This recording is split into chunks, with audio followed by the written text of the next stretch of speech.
live. I want to sit away alone all by myself. I'm not just gonna stay here and wait. I wanna just decide what is to be my fate. Alone all by myself, I'm not just gonna stay here and wait.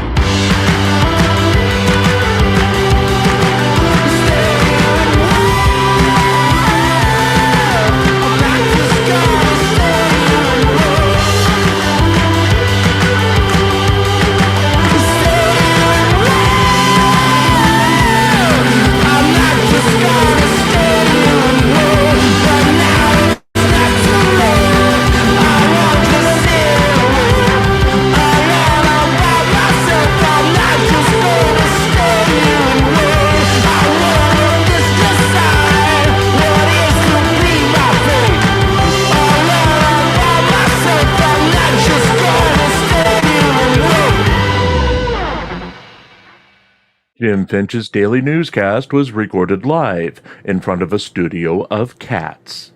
Good morning, everyone, and welcome to another edition of the nightly Really Cool Newscast. I'm Jim Finch, and I'll be your host tonight for our look at the GoFundMe market and problems with Jose Chili de Castro's ideas of tying political ideals to presidents.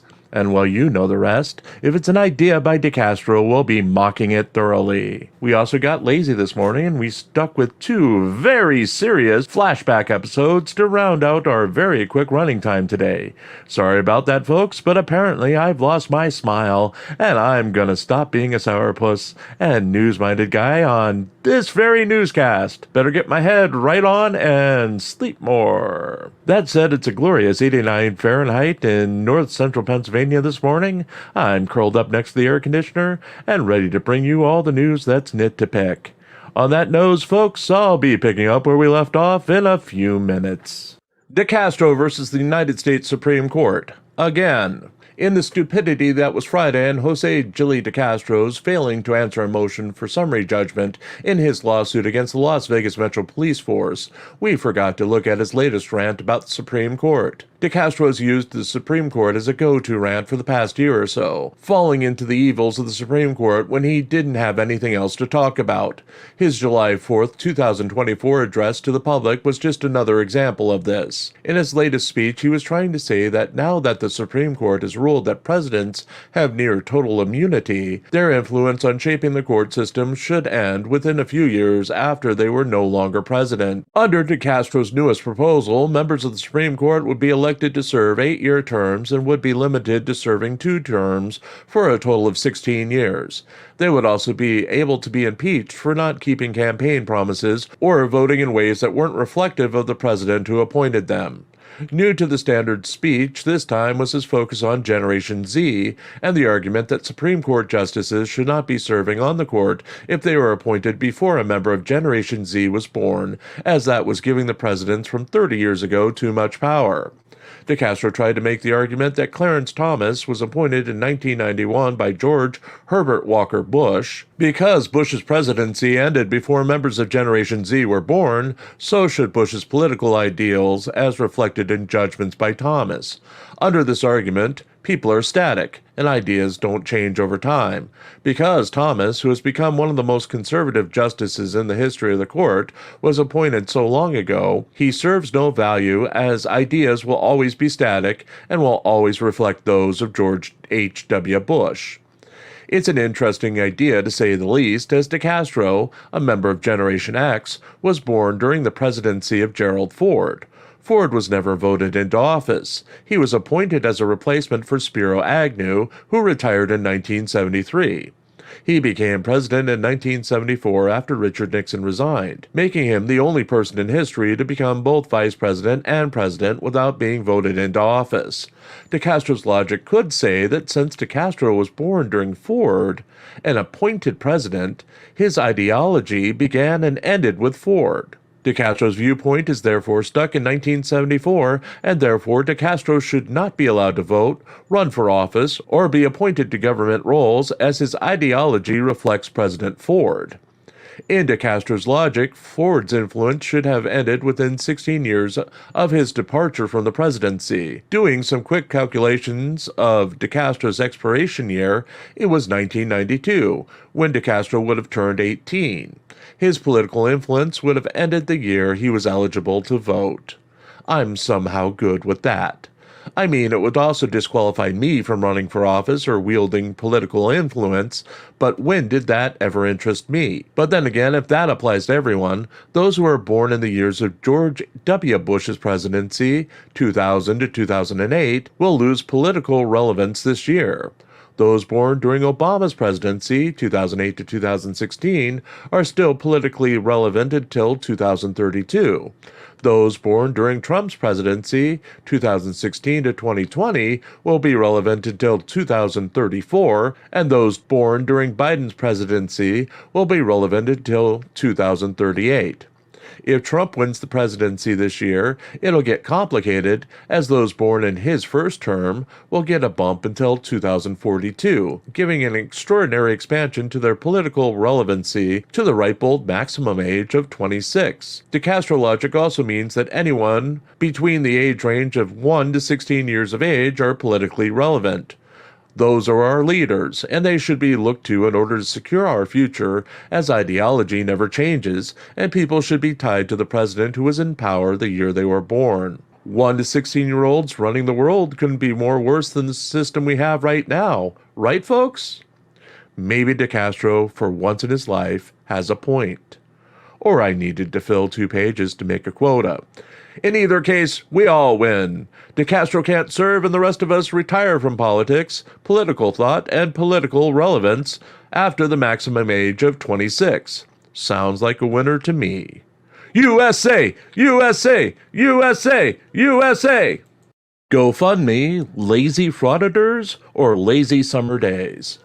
Our own GoFundMe campaign won the day again out of sheer spite and torture, despite our great and embarrassing breakdown yesterday, as yet again our devoted followers did what no one else could do, throw some money at us to keep going. None of this really makes any sense. It's past the first of the month. Government checks are in for those who get them.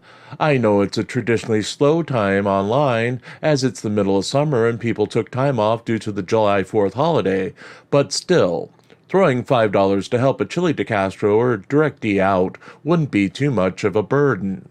The trouble, I guess, is that there's nothing compelling going on. Out of the big names, Sean Paul Long Island Audits Riaz doesn't need the money at this point. He stages an arrest every time he wants to sue for go-away money. He obviously wouldn't run a GoFundMe if he needed the money, as everything he does seems to be as planned as a WWE main event. His current campaigns seem to be afterthought, as, for example, he had already purchased the billboard truck when he ran the GoFundMe for it. That GoFundMe campaign only sought $20,000 when the thing cost over $150,000. Donations are not going to help him buy anything or fight anything. They're just a rich man getting richer and recouping the gas money and storage of the damn thing at this point. Jose Chili DeCastro might honestly need the money. But how do you raise money when your only asset, your personality, is locked behind bars in a Nevada jail? His cult of followers is scattered to the wind right now, and all his incomplete fundraisers have had their deadlines come and go with no updates from the people running them for him. Got an endgame, though, as we've got around 20-ish days until he's out of jail. Then about 3 weeks after that, he goes on trial again for similar charges and faces another real possibility of going back to jail. He'll have 3 weeks to hype his followers and pay some real attention to his campaigns. Expect a total barrage of round-the-clock fundraising, as his clock is literally ticking. Out of anyone, expect the market to be sparked around DeCastro, as he'll be out of jail and desperate to make some money before going back in. The rest? Hopefully DeCastro's pending return will spark some interest in doing something to promote their campaigns. There is sheer apathy at this point by people who aren't putting anything back into the investment to at least try to raise money they say they need. Say what you want about me, monotone voice, should get a real job, isn't compelling enough to listen to live, but every day I'm making $10. For that $10, you get 3 to 5 articles a day and a flashback article. It may mean I'm making $1 an hour off of actual work, but I'm earning it by trying to do something other than sitting on my back and waiting for the money to come in. As always, if you'd like to keep us reporting news stories every day, we do have a GoFundMe of our own located on the screen below. All proceeds go to keeping the lights on, eating, and writing news stories to feature here and at ReallyCoolSite.org. Flashback July 7, 2023. DMA, AFA continue First Amendment rampage. In a now privated video, Christopher Denver Metro Audits Cordova and Josh Accountability for All Abrams led a group of auditors, including DMA's girlfriend, Teresa Sweet Tea Neal, to the famous Danbury, Connecticut library, where they got into an altercation with the security guard and police were called. DMA's live stream of the situation started as police were already on scene and had de-escalated the situation, separating the auditors from the security guard and explaining that even though the security officer had asked them to leave, it was their rights to film in a public place and the auditors would not be trespassed. AFA shook hands with the officers at the scene and commended the officers for their work in standing up for the rights of every American to film in public, before gathering sweet tea and another auditor and leaving the building. DMA and Auditor Leroy the Truth stuck around as DMA stated it was his policy not to leave before the police did. As DMA was waiting for the police to leave, Leroy claimed that he had heard the officers telling the security guard that he did a good job, encouraging DMA to confront the security guard and the officers. The officers and security guards explained it was the security guard telling them that they had done a good job before again de-escalating the situation. DMA solicited and received an apology from the security guard for running into him. The YouTuber accepted the apology and later shook the security guard's hand on the way out of the building, yet still accused the man of kicking his tripod with his knee when he arrived on the scene and DMA was blocking a stairway.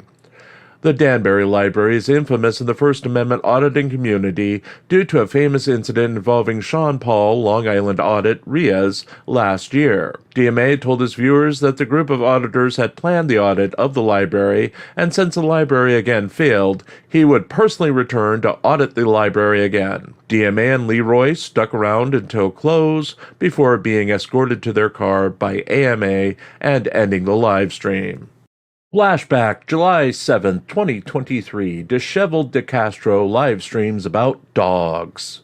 1 year ago today, an increasingly erratic and paranoid Jose Chili DeCastro's Thursday night live stream was overshadowed by fan concerns about his appearance as he displayed fully constricted pupils, white lips, and an apparent light pink bruising around his nose and above his upper lip.